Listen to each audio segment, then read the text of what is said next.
Pas facile. Pas facile de faire un film quand ton acteur principal décède. Geste très difficile de reprendre un scénario qu'on avait déjà quasiment terminé, selon les dires de Ryan Coogler, en prenant en compte le fait que le personnage est décédé entre-temps, bref, qui change complètement les données de son univers. Et du coup, est-ce que Ryan Coogler s'en est sorti? Bonjour, nouveau vlog aujourd'hui donc avec Black Panther Wakanda Forever. Est-ce que ça valait le coup? Est-ce que Wakanda Forever est un digne successeur à Black Panther et au prince T'Challa? Réponse tout de suite. Le Wakanda panse ses plaies. Son prince, le prince T'Challa, est malheureusement mort d'une maladie du cœur et sa sœur Shuri, malgré tous ses efforts, n'a pas réussi à le sauver. La reine du Wakanda, mère du feu, le prince T'Challa, explique aux Nations Unies que le Wakanda est tout puissant et va conserver sa toute puissance, mais ne souhaite certainement pas devenir un pays belliqueux et fera tout pour que cela n'arrive pas. C'était sans compter sur l'arrivée du peuple des mers et du prince Namor, qui a une relation beaucoup plus conflictuelle avec les humains que le Wakanda. Soit les Wakandiens le suivent dans sa vindicte contre les êtres humains, soit il détruit le Wakanda. Il l'appelle Kukulkan, le dieu serpent à plumes. Comme dit dans mon introduction, Ryan Coogler avait plutôt en tête au départ de faire un film sur les conséquences du blip et sur l'effacement de la moitié de la population et le fait que le prince T'Challa avait disparu pendant plus de 5 ans dans Avengers Infinity War. De facto, ce film ressemble un peu à ce qu'on essaie d'écrire quand on essaie de rattraper une situation. Pourquoi je dis ça ? Parce que malgré un début finalement assez solide, le personnage de la mère de T'Challa prenant beaucoup de place, étant joué parfaitement par Angela Bassett, et ayant un poids et une certaine autorité qui fonctionne très très bien à l'écran et qui lui donne vraiment une stature de souveraine, l'histoire de la sœur Shuri confrontée à la mort de son frère et de son, en quelque sorte, mentor et meilleur ami fonctionne globalement très bien. Et sur quel fil émotionnel va se jouer son rapport à Namor? Et cela fonctionne bien. Le rapport en miroir entre Namor qui a perdu sa mère et Shuri qui a perdu son frère est franchement intéressant. Mais malheureusement, il y a toute une partie de sous-intrigue entre le Wakanda et on va dire les Nations Unies et le reste du monde qui, même si elle s'explique plus ou moins intelligemment, a finalement très peu de poids, n'est pas très bien incarné et ne trouve finalement pas très bien sa place dans l'intrigue globale. Ça, c'est déjà pour la construction du film. À ce genre de détails, on constate que le scénario a été réécrit et n'a pas toujours réussi à trouver le liant entre les différents personnages. Liant qui, dans le scénario original de Ryan Coogler, était tout simplement T'Challa. Mais avant que je poursuive et que j'explique en quoi je trouve que la dernière partie du film exprime ces difficultés d'écriture, je tiens à pointer une des grandes forces et des qualités de ce film, c'est l'univers de Namor et la ville de Talokan, très très intéressant. Le personnage ayant une histoire très cohérente, l'acteur qui le joue étant brillant, je vais mettre son nom à l'écran, il est excellent. Ça faisait un moment qu'on n'avait pas eu dans un film Marvel un ennemi qui est tout simplement profond, qui est complexe, qui est parfois très sombre, très violent, mais qui en même temps a une cohérence et qui ne devient pas un méchant ni caricatural, ni quelque chose d'évident à expliquer. C'est un personnage qui a un trajet dramatique tout simplement juste. Et là, on reconnaît vraiment très très bien l'excellente écriture de Ryan Coogler. Merci à lui, parce que ça faisait un moment qu'on n'avait pas eu un super-héros, en l'occurrence Namor, qui est aussi bien introduit dans le MCU. Parce que notamment, le personnage est introduit comme étant une partie de la culture maya et ça donne franchement beaucoup de corps, beaucoup de densité à cette culture, beaucoup de vraisemblance et une richesse visuelle qui est très très très agréable tout au long du film. Certes, ce sont des personnages des mers et donc il y a forcément quelque chose de cousin avec le Aquaman de James Wan, mais c'est clairement totalement une autre approche.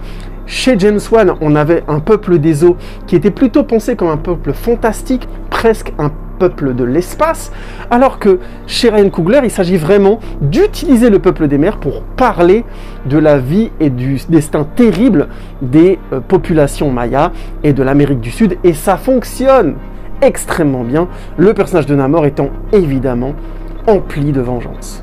Nous savons ce que vous chuchotez. Globalement, le film est bien fait. On a notamment une scène de combat au corps à corps sur un pont sous la pluie. très belle scène avec Okoye qui nous montre encore ses talents à la lance. L'actrice Danae Gurira ayant encore une fois très bien travaillé physiquement son personnage. Très belle séquence. On a globalement ensuite des scènes de poursuite et des scènes d'action que je trouve sont moyennes. Et malheureusement, revient encore une fois la némésis et la kryptonite pour moi de Ryan Coogler. Les scènes de guerre de fin de film, c'est pas son truc.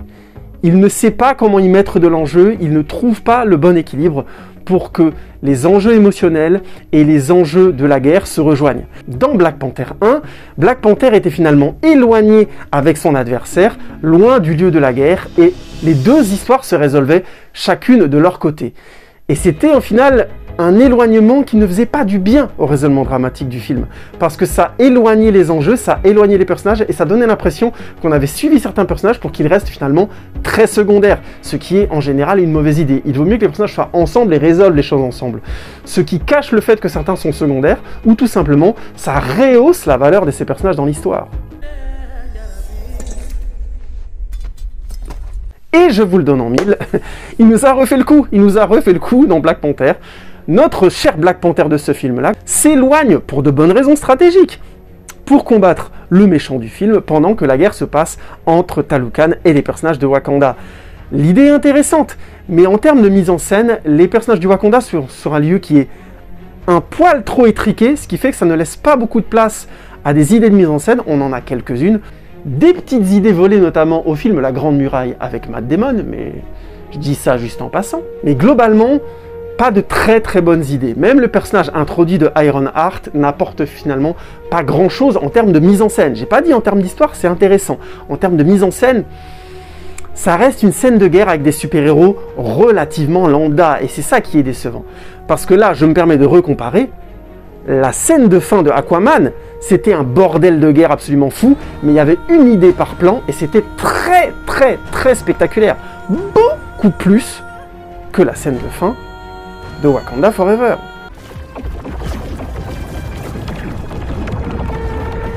Mais je parle bien là de réussir à mettre en scène de la tension dans la guerre.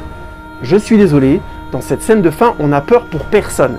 Et c'est problématique, et ça rend cette conclusion intéressante, mais finalement assez évidente.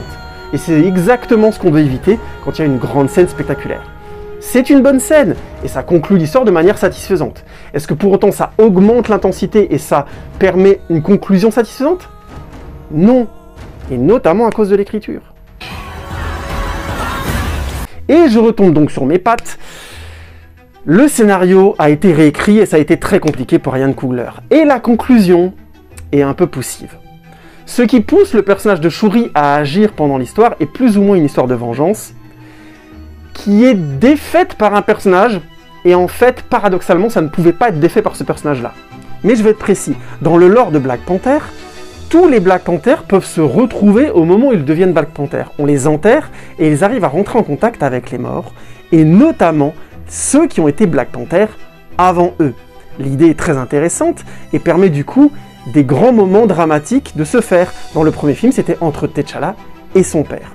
Et donc dans ce deuxième film, je vous laisserai découvrir qui Shuri va rencontrer, mais par définition, même si c'est très intéressant en termes d'écriture, ça posait un problème dans la conclusion du film, ça enlevait un retournement, ça faisait que le personnage de Shuri était quelque part seul avec elle-même à un moment donné où il lui fallait quelqu'un d'autre pour la faire changer d'avis.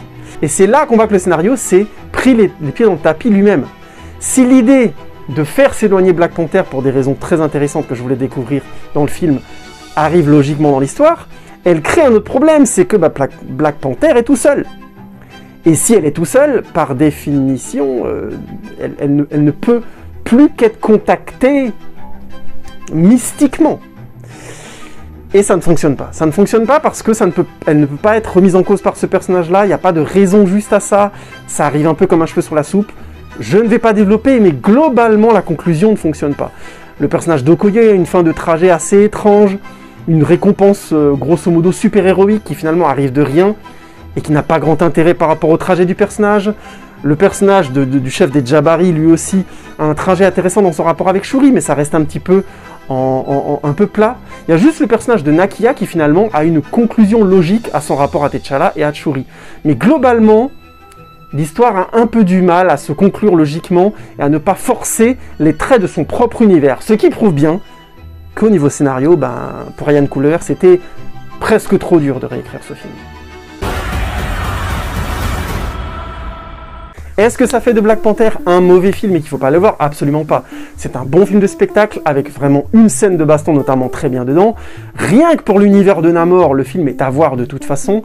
Et en plus, c'est un très bel hommage au personnage de T'Challa et bien sûr au travers à l'acteur Chadwick Boseman. Donc vous passerez un bon moment. En tout cas, paix et prospérité.